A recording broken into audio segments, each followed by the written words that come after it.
Some of the more iconic searches in lost media have started out under the category of existence unconfirmed. When you look at things like Clockman, you can see the process of it becoming something that nobody knew of, all the way to it being a historical search with the end goal of finding it reached. However, when you look at things like Hitogata or Go for a Punch, you see something that is not yet concluded because the topic is so obscure yet so distant that the searches for each topic are near inconclusive.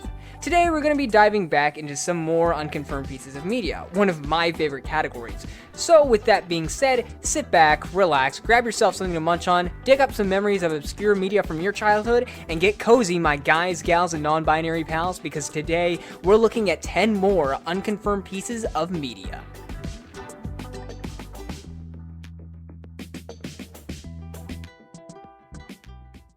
Number 10. Don Bluth's Ice Age. Ice Age is a movie that I'm sure most people have seen, especially considering how many sequels were made for it. With the first movie released in 2002, the franchise was animated by the now-defunct Blue Sky Studios. However, before Blue Sky was on top of the project, the concept had been given to Don Bluth and Gary Goldman with Fox Animation Studios, but that offer was declined. For a little bit of background, Don Bluth and Gary Goldman are the men behind many hit animated movies like The Land Before Time, The Secret of Nim, and All Dogs Go to Heaven.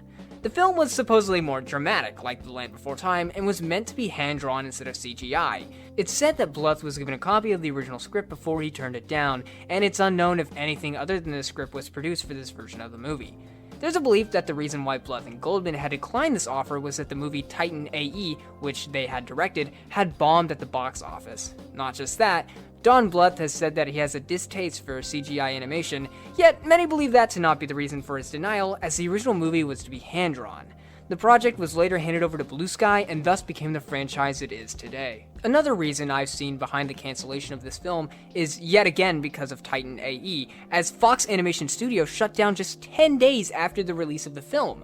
This is probably the main reason. However, I couldn't find anything relating to when Bluth and Goldman had received the idea of Ice Age, so it's unknown if they declined out of their own choice or because Fox Animation Studios was set to close. This piece of media is unconfirmed, as it's unknown if anything, other than a rumored script of course, was ever produced for it. The websites that show this as trivia or fun facts can all easily be edited, thus there is really no merit to any of these claims. I tried to look further into Gary Goldman's involvement in the cancelled version, but it inevitably led me in circles.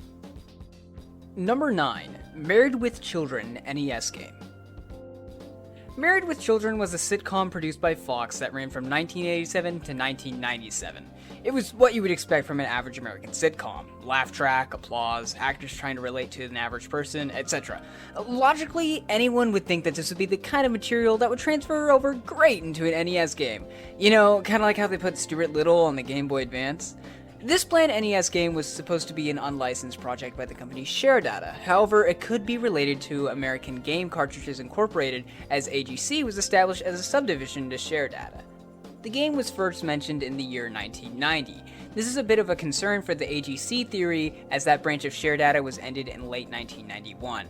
ShareData itself would last a few more years until being forced to file for bankruptcy in 1993.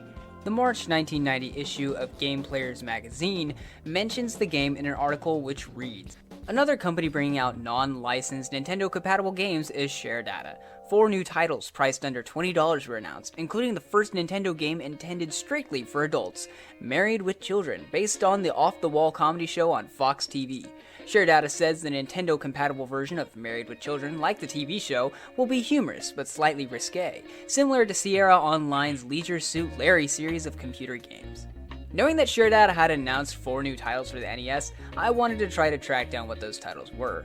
They had released 3 games, 2 of which were pre-existing arcade titles from the company Exidy.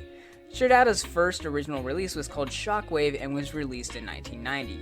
There were other scrapped plans, but upon looking for the Married with Children game, there isn't much that comes up. Number 8. Where the Wild Things Are, Arcade Fire Songs. The 2009 adaptation of Where the Wild Things Are is an interesting film to say the least. The film needed some music to be composed, and thus director Spike Jonze reached out to Win Butler of Arcade Fire to fill this role. If you're unfamiliar with Arcade Fire, it's an indie rock band started in 2000, and why the director wanted them for the film is pretty much unknown to me. The only known existing music made for this film was a re-recording for the song Wake Up from the Arcade Fire 2004 album Funeral. It was an acoustic version of the song and it appeared in the trailers. The final movie, however, used music composed by Karen O, and thus Arcade Fire was no longer associated with the film. It's said that they did test screenings that did in fact use the band's music, but I'm unsure of how true that is, as no one really knows how much of the music from Arcade Fire was made and or re-recorded for the purpose of this movie. Butler himself has had no comment on this media, but I decided to do a little bit more digging. The harder part of this was that the Lost Media Wiki article had no references, yet has a link to a snippet of the acoustic version of Wake Up. I looked on r/ArcadeFire and found a post from 5 years ago asking about the version of Wake Up, with which a reply read that Butler had said in an Ask Me Anything, slim possibility of acoustic Wake Up at this point. There was talk of doing it when the trailer came out, but we were too busy. So yeah. An article by Pitchfork claims that according to MTV News, they were told that no Arcade Fire music will be used in the actual movie, and that the Wake Up version was recorded specifically for the film. It's really unknown why, if it's even true, that they used Arcade Fire songs in the test recordings, but hey, this is pretty interesting, and if you're into music, I suggest listening to the acoustic of Wake Up, because it's great. Number 7. Tic-Tac-Dough Lost Pilot. Tic-Tac-Dough was a game show that had 3 iterations: the 1956 through 59 version on NBC, the 1978 through 86 version on CBS, and finally a syndicated version in 1990. The game was obviously based on Tic-Tac-Toe, in case you couldn't tell by the title being a play on words.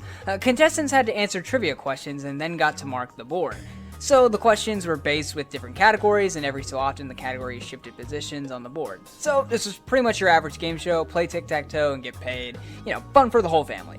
So the pilot we'll be talking about isn't for any of the 3 versions, instead for a hypothetical 4th version, with the pilot being produced in 2000.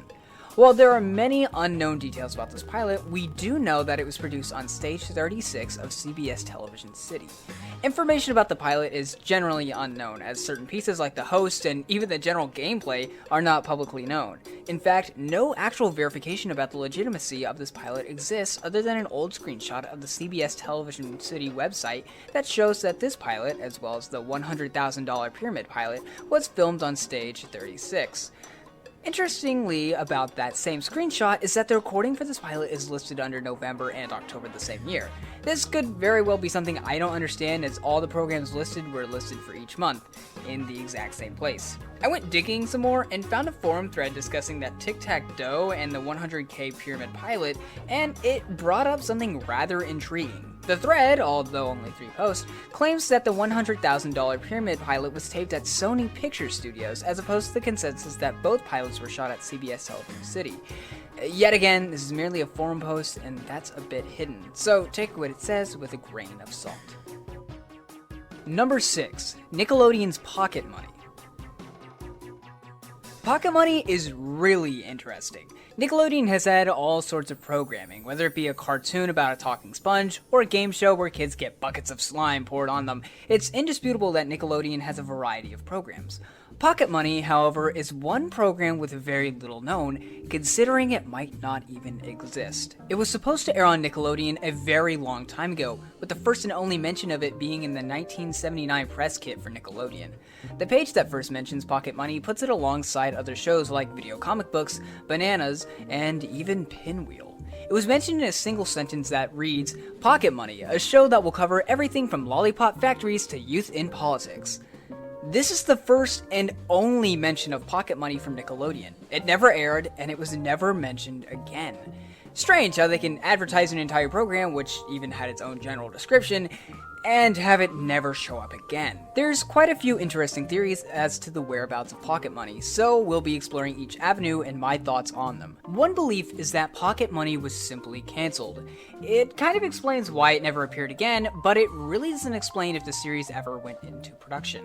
I feel like cancellation is pretty likely, but it doesn't answer a lot of questions that comes with this strange program. so I'm not much for this theory. Another is that Pocket Money was simply a filler for the press kit. This basically means that Pocket Money wasn't even real, just a name to throw into the kit to make it appear as if Nickelodeon had more programming than it was legitimately listed. I think it's a pretty interesting theory, especially when you combine it with the sudden disappearance of the show after being mentioned in the press kit. While this theory is interesting, and it does remind me of the Yeah Yeah Beavis theory, I don't find it nearly as intriguing as the third theory we'll be covering. The third theory is that Pocket Money became another show. That being, By the Way. This theory came from YouTube user Paparina, and I very much believe it. By the Way was one of the first Nickelodeon shows, and it was one that wasn't mentioned in the press kit. Even more so, By the Way actually started airing in 1979, the same year as the press kit. Regardless, this theory is still up in the air, so don't take it to heart. Even though no one has anything to really add about the existence or non-existence of Pocket Money, I still feel like it's an interesting subject that could have a lot of potential if it were looked at a bit closer. Number 5. Spy vs. Spy 4. Spies in Space.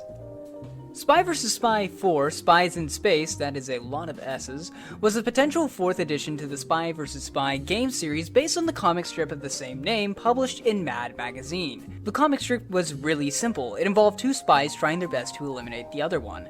The charming comic strip is iconic, and it was so successful that it received a video game.